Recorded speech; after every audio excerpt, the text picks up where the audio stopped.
민정수석 조국을 폭로한 김태우 기자회견을 봤거든요. 그분은 굉장히 많이 화가 나 있었어요. 자기는 감찰관으로서 정말 열심히 일했다. 물심양면으로 자기도 출세 한번 해보려고 진짜 열심히 했는데 자기를 쫓아내더라. 같이 있었던 사람들은 뭐 자기부터 그렇게 더 잘한 게 있길래 자기만 쫓아냈느냐. 이제 혼자서 완전히 이제 엄청 약이 올라간 겁니다. 근데 그게 이제 문제가 아니라 보니까 이제 아주 청와대하고 싸워야 될 정도니까 엄청난 뭔가 폭로거리를 가지고 있어야 되잖아요. 근데 그렇게 이제 엄청나다고 하기에는 굉장히 약해 보였어요. 어저께 폭로한 것에 대해서는. 왜냐하면은 건배할 때 술 마시러 가자 남자들이 많으니까 대부분 감찰하는 사람들이니까. 그러면은 이제 거기서 이제 그 박형철 이분이 부패 비서관 반부패 비서관으로서 이제 조금 한 자리 하는 사람이잖아요. 그러니까 이제 민정수석한테 좀 잘 보이려고 했을 수가 있겠죠. 물론 그래서 이제 민정수석이 이름이 조국이니까 조국을 위하여 이러면 이제 폭탄주를 다 같이 돌려 마셨대요. 그러면은 이제 그 쫄병들이 민정아 사랑해 뭐 이랬다는 겁니다. 그런데 그것이 우리는 두 가지로 생각할 수 있어요. 이 사람이 봤을 때는 완전히 그냥 아부 떨라고 잘 보이려고 이제 그 조국한테 이제 나중에 출세하려고 치사한 인간, 그런 식으로 하다니, 이렇게 생각할 수도 있어요, 한편으로는. 또 한편으로는 이럴 수도 또 있잖아요. 재밌게 해보려고 술자리를 기분 좋게 하고, 또 저 사람이 지금 자기들의 최고의 그래도 높은 자리에 있으니까 좀 띄워주자. 뭐 이런, 생각을 했을 수도 있고, 뭐, 여러 가지 생각이 있을 수가 있는 건데, 아주, 이제 이 사람은 괘씸하기 때문에, 박형철이라는 사람이 아주 치사한 마음을 가지고, 우리한테 그런 걸 시켰어. 이렇게 이제 한 거예요. 하지만 뭐 우리가 이 사람은 어차피 여론전을 펼치고 있는 거잖아요. 우리가 이 사람 말에 그냥 그대로 다 말려 들어가도 안 되는 거고, 실제로 그 사람들 마음속은 알 수가 없는 겁니다. 또 받아들인 사람이 어떻게 받아들였는지도 알 수 없는 거고, 그것은 그냥 뭐 하나의 에피소드에 불과한 것 같아요. 그런데 이제 실제로 중요한 것은 감찰을 했는데 그 감찰 내용에 엄청난 막 폭발력이 있는 게 있어야 되는데, 사실 그런 거는 아직은 발견 못했어요. 나중에 또 이제 자기가 그 폭로할 것이 남아있다 하면서 폭로한 내용으로만 봤을 때는 이제 약간 이관계를 쓰는 게 있는 건지 아니면 실제로 그런 게 있었는 건지 알 수 없는 것 중에 하나가 임종석에 대해서 비리를 수집해라 했다는 겁니다. 그런데 청와대에서는 사실 무근이다 이렇게 말을 했다는 거예요. 그럼 알 수 없는 거죠. 그것도 자기들끼리 또 그 안에서 권력 다툼이 일어난 건지 아니면 실제로 사실 무근인 건지, 이것도 사실은 뭐가 뭔지 잘 모르겠더라고요. 느낌에 봤을 때는. 그리고 뭐 또 그 돈을 이제 외근하는 사람들한테는 한 달에 100만 원씩 이렇게 준대요. 그런데 외근도 하지 않는데 안에서 그 사무직 일만 하고 있는 사람한테도 100만 원씩 줬다는 겁니다. 그러면은 그게 기간으로 봤을 때 한 1,500만 원이 나갔는데 그게 혈세 아니냐. 그런 것은 나쁜 거다. 민정수석이 완전 나쁜 짓 한 거지. 이런 식으로 얘기한 겁니다. 뭐 물론 나쁜 거죠. 그런데 이제 하도 전 정권에서 많이 데이다 보니까 나쁘긴 하지만은 생각을 해보게 되는 겁니다. 그러니까 우병우 때는 어떤 시기였냐면은 완전히 그 문고리 3인방이 있었잖아요.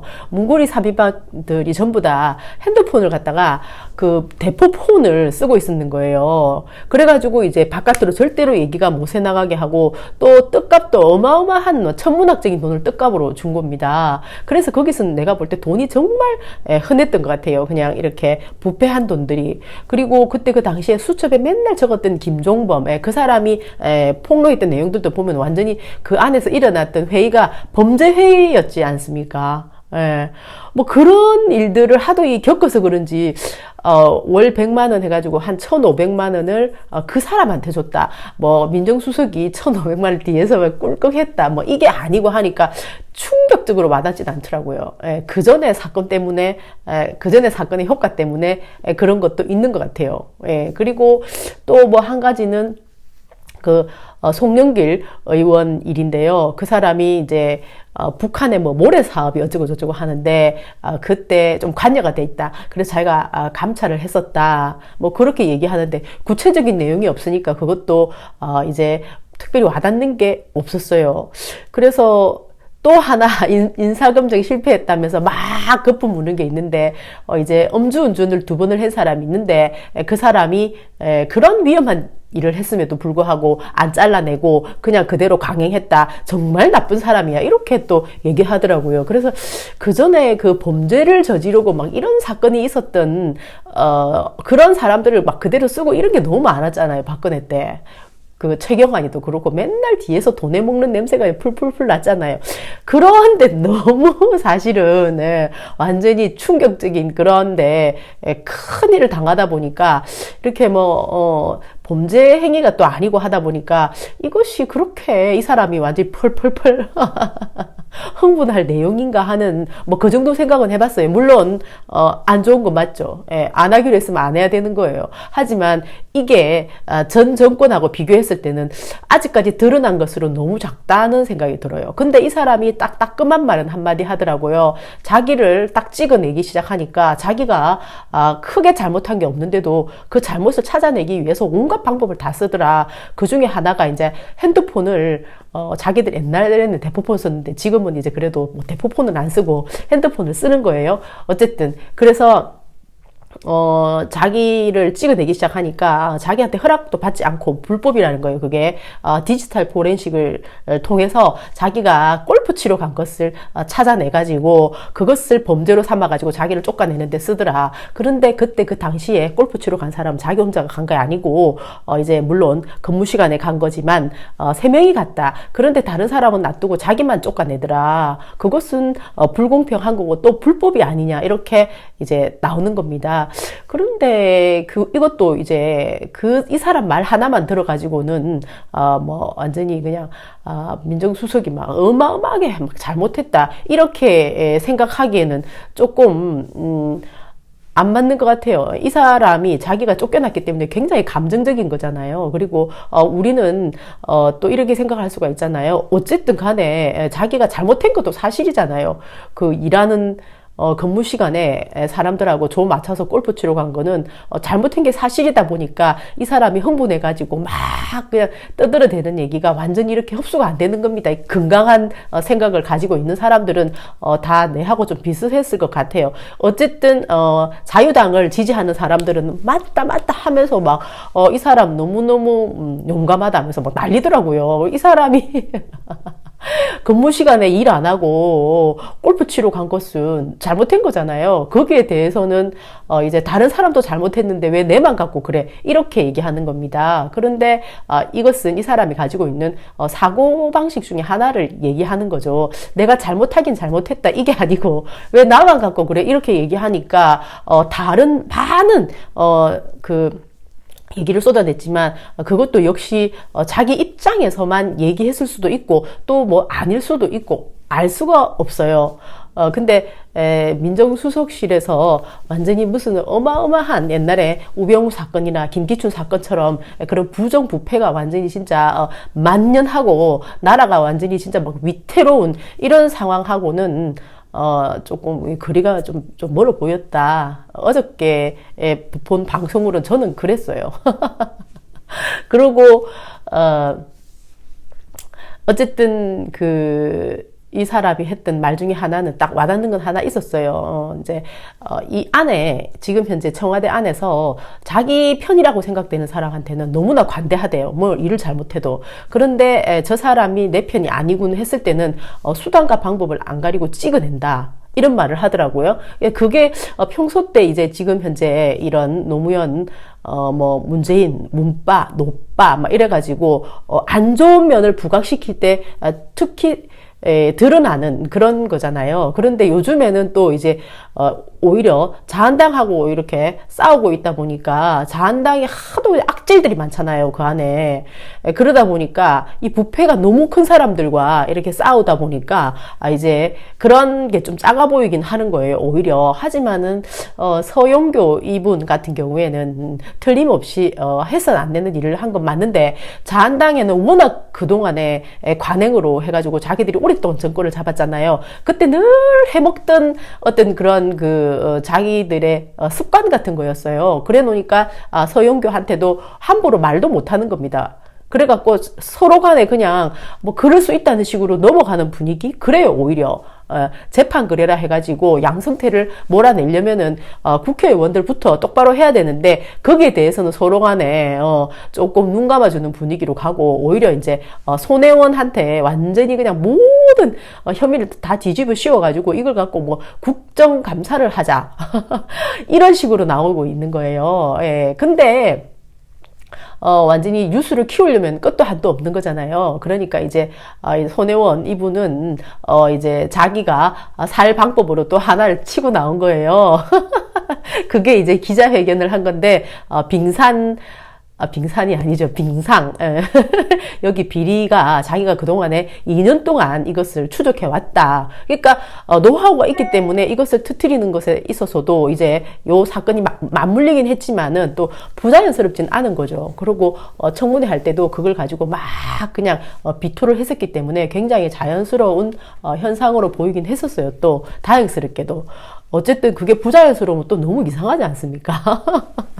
자기가 계속 해온 것 중에 한 개고, 또 이렇게 그 코너에 몰려가지고 욕을 듣는 것도 결국은 내가 뭔가 이렇게 부패를 터뜨리려고 하니까 이 사람들이 단체로 나에게 달려드는 거 아닌가 하는 그런 의혹도 가져볼 수가 있는 거죠. 손혜원 이분 입장에서는. 왜냐면 본인은 이제 잘해보려고 했다고 계속 얘기하잖아요. 근데 그것이 시간이 지나야지 지금 현재 반대편에서 하는 얘기하고 이렇게 이제 해결점이 나오는 거니까 일단 같이 가야 되는 거죠.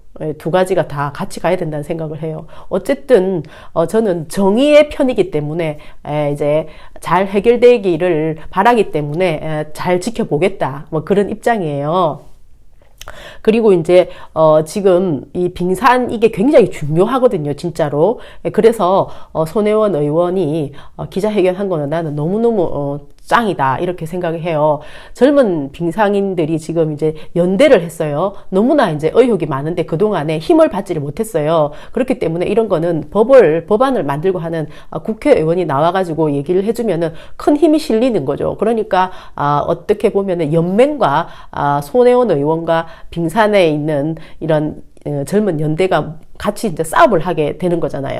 너무너무 이것도 오래된 적폐예요. 그들도 큰 힘을 가지고 있거든요. 그렇기 때문에 손혜원 의원은 이제 온 힘을 다해서 싸우겠죠. 자기가 지금 처해 있는 상황도 그렇고 두 가지 싸움이 같이 벌어지게 생긴 겁니다. 그래가지고 어쨌든 이 안에서는 지금 이제 엄청난 세력이 있어가지고 자기들 파벌을 밀어주고 있는 겁니다. 그리고 제자들이 성폭력을 하잖아요. 그러면 또 자기들끼리 그 안에서 은폐를 시도를 하는 거예요. 이게 얼마나 위험하냐면은 우리나라 곳곳에 만연해 있는 부패거든요.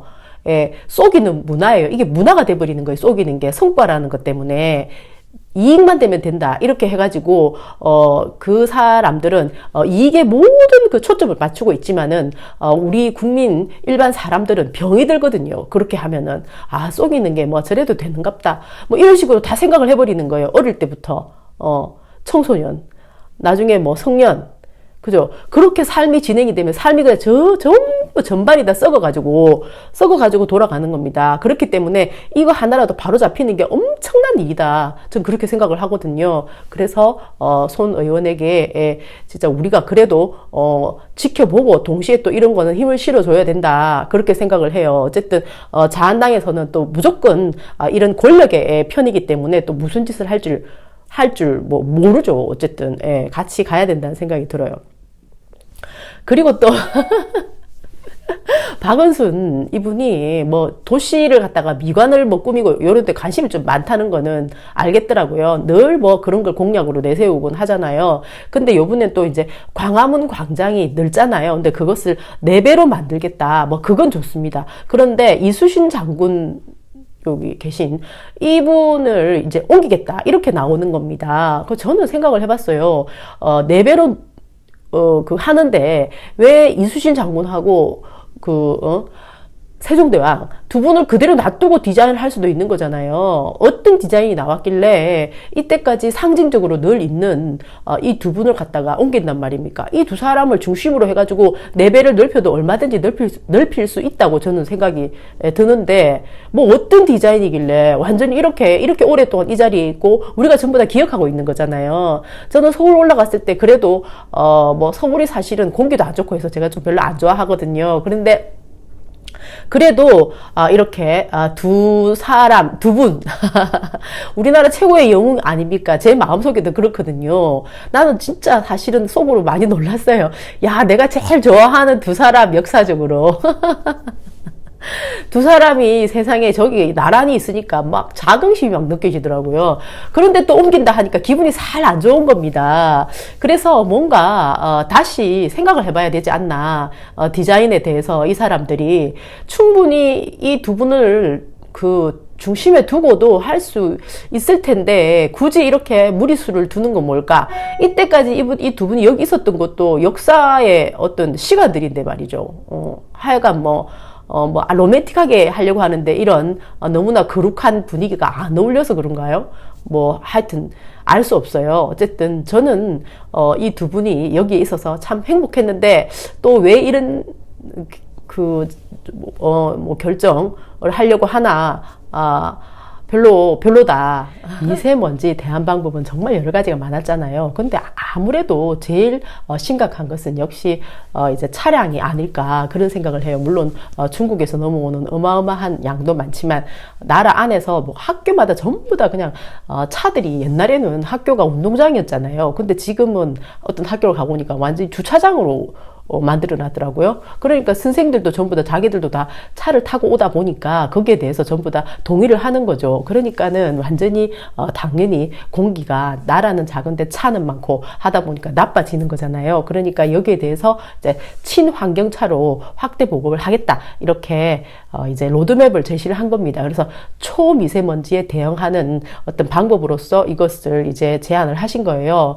그래가지고 보니까 2022년까지 6,643억 원을 예산을 투입을 해가지고 전기차를 자그마치 3만 대, 그 다음에 전기버스를 569대, 그리고 그러면은 충전소가 필요하잖아요. 충전소를 15,000개, 수소차를 3,000대, 이렇게 해서 완전히 인프라를 구축을 해가지고 전면적으로 수소차가 다니는데 친환경차가 다니는데 완전히 그러니까 친환경차 일반화를 해버리는 거죠. 지금 현재 이렇게 막 뒤에서 나쁜 배기가스 나오는 거 있잖아요. 거기서 완전히 바뀌어버린다는 겁니다. 이야, 진짜 너무 믿음이 가지 않아요? 예. 완전히 지금 감기 콜록콜록하고 막 사람들이 몸이 안 좋고 하는 것도 사실, 공기하고 연관이 너무 많죠. 공기가 안 좋으면은 혈액순환도 나빠지니까. 예. 그리고 당연히 모든 기능이 다 저하되고 또 기분까지 나빠지잖아요. 그런데 이것은 완전히 기분부터 좋아지게 하는 거니까 완전 엔돌핀도 그냥.